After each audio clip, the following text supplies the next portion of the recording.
Hello বন্ধুরা, চলে এসেছি নতুন একটি রেসিপি নিয়ে। এটাকে আমি একদম সরু সরু করে কেটে নেব।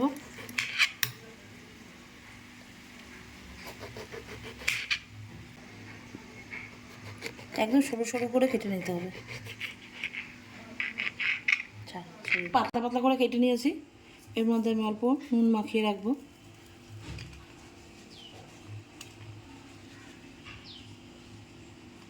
নিয়েছি একটা সেদ্ধ আলু। তোমরা চাইলে এটা হাতেও ম্যাশ করতে পারো, এটা দিয়ে করলে একটু ভালো হবে, দানা দানাটা থাকবে না। ম্যাশ করে নিয়েছি। এবার আমি দিয়ে দেবো এর মধ্যে পেঁয়াজ কুচি, দিয়ে দেবো লঙ্কা কুচি, দিয়ে দেবো স্বাদ অনুযায়ী নুন, দিয়ে দেবো চিলি ফ্লেক্স ও চাট মশলা, আর দিয়ে দেবো গোলমরিচের গুঁড়ো। খাবার আমি একসাথে মেখে নেব।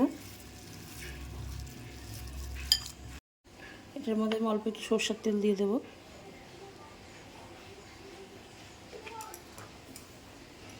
মাখিয়ে নেব। এবার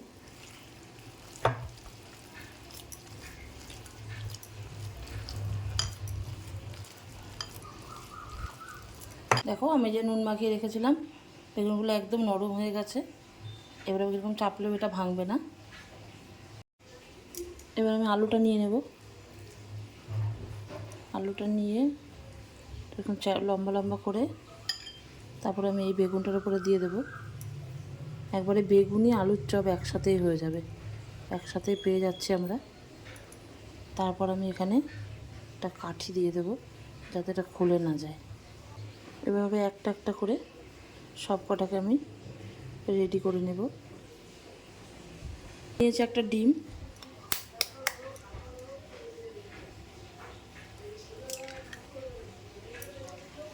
এবং দিয়ে দেবো অল্প একটু শুকনো লঙ্কার গুঁড়ো। আমি এটাকে একটু ভালো করে ফেটিয়ে নেব। এর মধ্যে সামান্য একটু জল,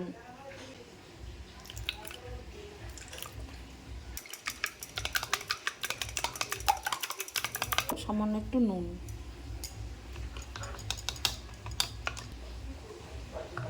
আর এর মধ্যে নিয়ে নিয়েছি ব্রেড ক্রাম্ব। এবার আমি এগুলো একটা একটা করে নিয়ে নেব। এটাকে ময়দার সাথে ভালো করে আমি মেশাবো, চারিদিকে ভালো করে ময়দাটা লেগে যায়।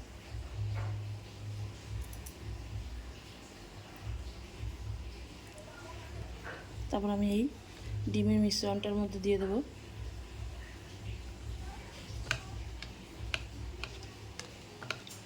ভালো করে যাতে ডিমটা ভালো করে ভেতরে যেন ঢোকে, উল্টে পাল্টে আমি নিয়ে নেব। এবার আমি দিয়ে দেবো এটার মধ্যে এই ব্রেড ক্রাম্বটা দিয়ে ভালো করে চারিদিকে এটাকে আমি লাগিয়ে নেব।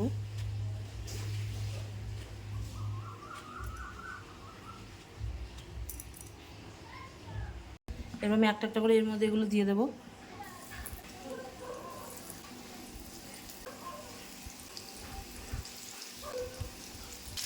একটা একটা করে উল্টে দেবো।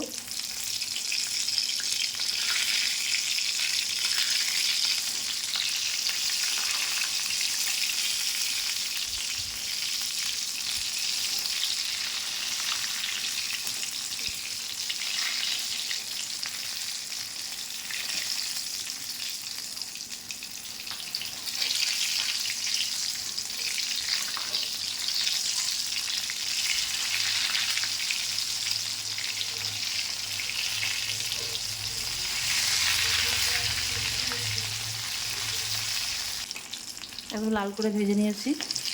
এবার আমি এগুলোকে তুলে নেব।